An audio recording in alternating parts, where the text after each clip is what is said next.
Hello everyone, and welcome to Trending in My Life. And this week's podcast is episode 40, and it's all about giving yourself a break. Sometimes on a weekend you can't lie in because you've got a delivery coming. It might be something you've ordered online. It could even be a food delivery, but you have to set your alarm and you have to get up, not the same time as work, but you still have to get up and be there to open the door and take delivery of things. Your working week can be demanding. You need to give yourself a break sometimes. And giving yourself a break can come in many different forms. I mean, when you think of a break, you think of hopping on a train, going somewhere, maybe going away for the weekend, staying by a lake and going for beautiful walks, or hopping on a plane and going for a week's break on a beach and just completely switching off. But there are all kinds of breaks that you can give yourself that you can incorporate into your daily life. It's like I have to get to work for a certain time in the morning.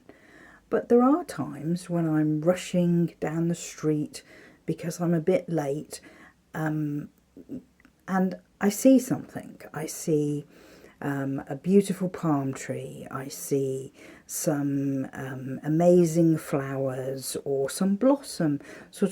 I don't know whether you've noticed, but if the wind blows and you're by a blossom tree, it's like you get a blossom shower.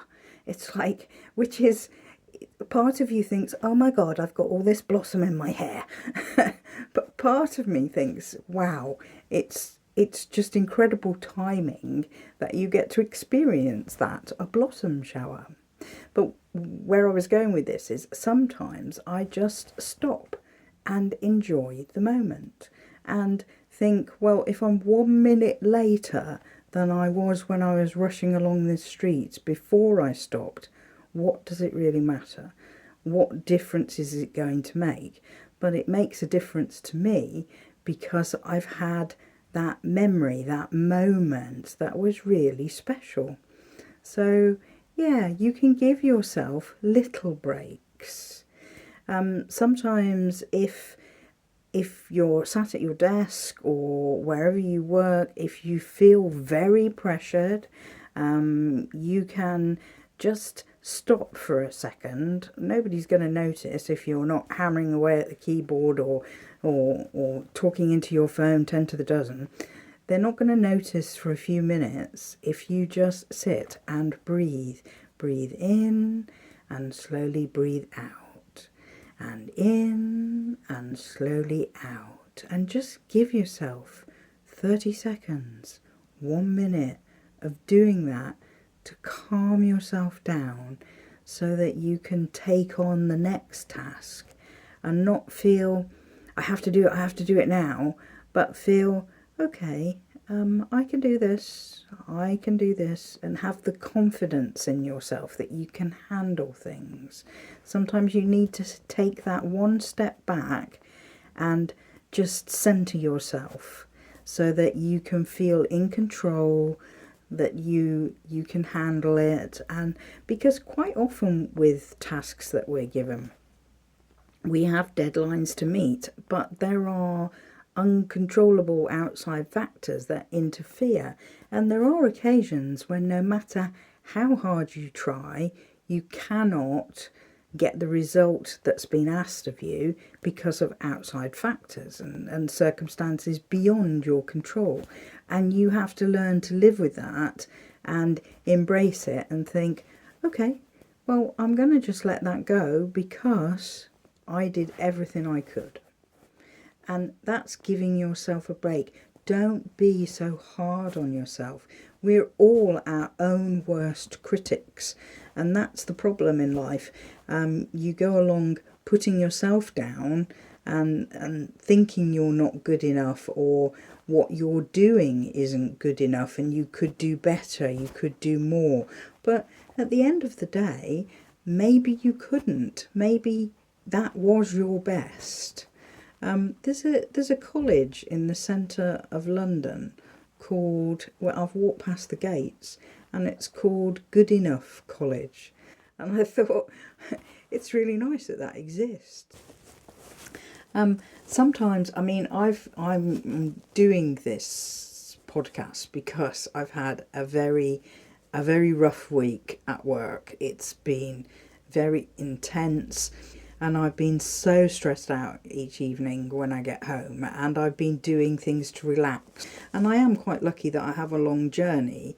And I've said before, I dive into my Kindle and whatever story I've been reading and lose myself in that. So I've already calmed down from the point that I've walked out the door. I think you need to allow yourself to switch off when you have intense, stressful days. You need to be able to switch off and actually enjoy your time at home. You know, whatever meal you're having, whether it's a takeaway that you've picked up, or a frozen meal, or you're actually preparing something, you need to give yourself time to eat it and savour it, and enjoy each mouthful and the smell and the taste of it, and not rush it, not be like, oh well, if I swallow this down quickly, maybe I can just log back into my work email and do a bit more, get ahead for tomorrow. Don't do that. You need to give yourself a break. It will wait, it will be there tomorrow, but your brain will be 10 times fresher and firing on all those pistons if you let it have a break, have a rest. Just relax.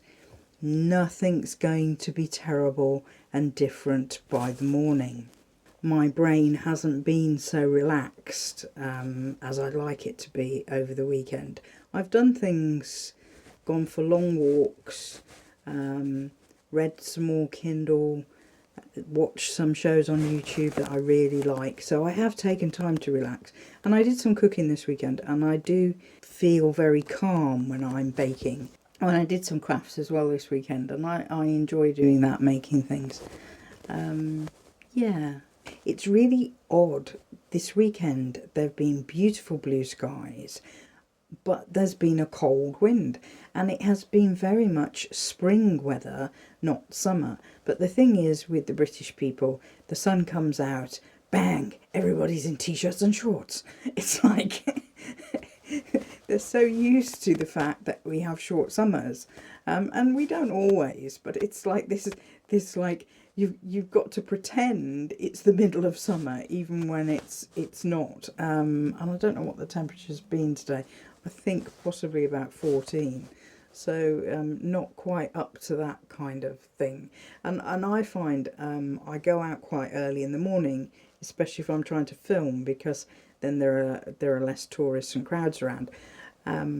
But at that time it can be particularly chilly. So the only problem is that within a couple of hours I'm too hot in the coat I've got on. But I needed it to start with. So it's a kind of, it's that twixt season thing, isn't it? It's like it's spring is ending and summer is peeping around the corner. But the trouble is, we're almost in April now, and April can have snow. And I've seen headlines on my newsfeed saying we could have snow in April. So I'm like, I'm not counting my chickens that the summer's here yet. So talking of chickens, it is almost Easter. I think Easter's in 2 weeks' time. So then I'll have a 4-day weekend. Yay! That's something to really look forward to. But yes, I've just finished Mother's Day crafting, and I will be starting Easter. I'll have to think of my Easter ideas. I haven't actually, it is Mother's Day in the UK here, but I haven't celebrated it. I'm celebrating it in May. On the date that they'll be celebrating it in America. Easter is always March or April. It's a nice way to have a celebration to look forward to in May. And also, like today, like if you wanted to go out for a meal, they would have done a special Mother's Day menu and doubled the prices. And even to get a bunch of flowers and that, they will have doubled the prices, because they do that. They're trying to make as much money as possible. So that's what they do. And rather than feeling ripped off, I don't feel like that when we celebrate in May. Yeah, talking of giving yourself a break, getting back on topic, you can give yourself a break by going to a store and buying something as a treat for yourself. It doesn't have to be particularly expensive, but you could buy yourself, like, I read on my Kindle all the time, but sometimes it's nice to go to a bookshop and browse a bookshop and actually buy a hardback or paperback copy of a book. And I always think that's a real treat to do that. But it might be that you do some kind of sport and you want a new pair of trainers or a new t-shirt, or it might be something you want, new jogging gear or something, and you can give yourself a treat which lifts your spirits, and that will give you a break because you're allowing yourself a treat. Because sometimes, I mean, it depends on your family dynamic, but sometimes you can be the giver in the family that's always getting things in the shops for other people in the family, and you never get a treat except for your birthday and Christmas. And sometimes you deserve a treat for all your hard work. So it's nice to remember to do that for yourself. I was offered a spa break as a gift. I'm not talking about going away for a weekend. I'm talking about like you go and have 2 hours or half a day in a spa. But I'm not really a spa person.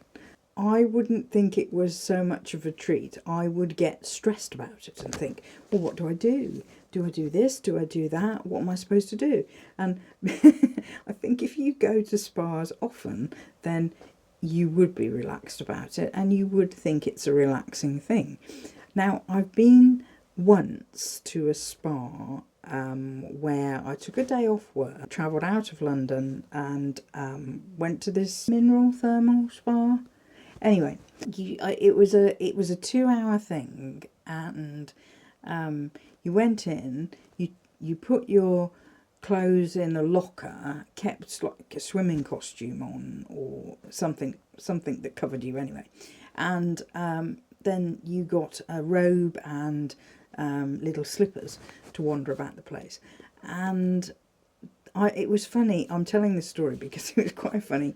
The pool that was like a mineral pool where you were supposed to spend time in it because your skin would absorb the minerals and it would be very good for you. It was quite deep. There was no shallow end. So when I got in, it was up to my neck. And to walk anywhere in the pool, because there were things like you could just sort of hang on to the side, or you could walk over to like little fountains that would spray on the back of your neck to relax your neck, things like that. And I found that if I walked on tippy toes, I could go not from one side to the other, but sort of part the way into the middle and across to the side, so that I could experience this fountain thing on my neck. But I kept thinking to myself, if I slip, I'm going under. And I wasn't sure there were lifeguards by this pool because they weren't expecting anybody to be swimming, kind of thing. So that was less. I mean, I did relax in the water, but I was very conscious of that. And I remember they also had a pool on the roof, which was open to the open air. And I think the time that I had booked was like 2 till 4 o'clock, and I went up on the roof just before I was leaving, and it had started to go dark, and the area was all floodlit and everything. But what happened was I got into the water and it started raining and you could see lightning in the distance. And I thought, oh, I think we all better get out of this pool. So we did. Yeah, the other sort of the mid-level things that were there were little glass rooms that were steam rooms, but they were different fragrances. Like you could walk into one that was eucalyptus, and they were different scents when you went into them. And I went into one, and within less than 30 seconds I had to come out, because I think it was the eucalyptus one. My eyes were watering, and it was my skin felt, it's too hot. It's just too hot, and and I went out again. So I don't really think I'm a steam room person. I mean, I could understand now, which is years after I went there, that there's a lot of this sort of ice bath thing. So you'd go into these steam rooms, you'd come out, and there was cold water showers just open in the centre of these like circles of glass with the steam in them and stuff. So yeah, and I must admit, my skin did feel very nice when I left there, sort of 2 hours later, and I did feel relaxed. So I can see why people go. And a friend, when I was on holiday a couple of years ago, a friend treated me to a massage. And I'd never had one before. But it's one of those things, when you've never had something before, they're giving you a massage and you're really tense because you're thinking, I don't know if this is going to hurt. The lady doing it had been given instructions, very lightest touch. And even then, there was sort of elbows in your shoulder and stuff, where they press to loosen knots, and I wasn't comfortable with that. I'm like, ow, ow, ow, and and if your reaction is ow, you're going to tense up and not be relaxed. So I mean, I do get a very tense neck, but I just put a cold pack on it, and that seems to just melt the muscles from being all tight and knotty, and they just relax from the cold. There are other kinds of break. They call them mini breaks, don't they? And I think you can just go anywhere, any location for one of those, which basically it's a weekend, isn't it? That's what you do. And you switch off from the world and just enjoy where you are. I think that's why a lot of people like to go to a different location to where they live to do that, because then it's like you're not likely to slip into your old routine of what you would do because you're somewhere different. You know, you're going to walk through that forest, or you're going to walk along that beach, or you're going to walk through that field, or you're going to step out of your comfort zone, but in a nice way. You're not in your comfort routine, you're in a completely different place, but you're feeling good about being there. You wanted to go there in the first place. And that's the thing, sometimes giving yourself a break is allowing yourself to enjoy something and putting all your worries, all your stresses aside, and being there and enjoying whatever it is. Give yourself a break. You do deserve rest and relaxation. You really do. You might not think it. You might think, oh, but to get ahead, I need to keep pushing. I need to be better. But you deserve a break, and you should remember that and not be so tough on yourself. Permission to relax, permission to unwind, permission to just be. So give yourself a break. Please like, comment, subscribe, share with a friend, and come back next time. Bye for now.